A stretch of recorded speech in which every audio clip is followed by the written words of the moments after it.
In honor of Women's History Month, Brookdale Senior Living is shining a light on one of their residents. Jillian Fortner shares her story. We had to hide from the Russians while we were fleeing.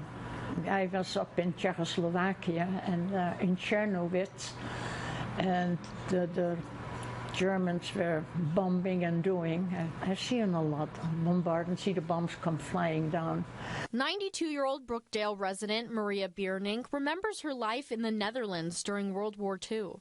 And there were a lot of bombardments, and the only way that I could get there was walking, but I had to walk by the rivers and hid by the rivers and under trees till I met the border. And then they picked me up and they brought me back to Holland. After the war, she immigrated to the U.S. from Holland at age 26. She came with her husband and her only son. I'm Hans Bierning Jr. and I'm Maria's son. We came here in '61. Times were different. I think the country was a little bit more gentler.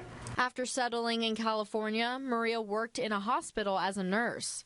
Eventually, she moved into the restaurant industry alongside her husband. My husband was an executive chef. He was trained in Europe, so we decided to buy a restaurant in Bernie, in California. Maria helped run 4 family-owned restaurants serving European food, and she did it all while overcoming a language barrier. Learned a whole new trade, and I became very good at it. Maria is also a cancer survivor. She was diagnosed with an aggressive form of lymphoma just a few years ago, and she was told she didn't have much time left. But here it is 4 years later, and we go to see the endocrinologist to say, does my mom still have cancer? And he looks at me and he says, well, you're supposed to be dead, so I'd pretty well say you're cured. I still feel like kicking up my heels, and I still feel very healthy, extremely healthy, better than I've had in a long time. Maria wants to remind women that they are stronger than they think, and having a positive outlook is the most important thing a person can do.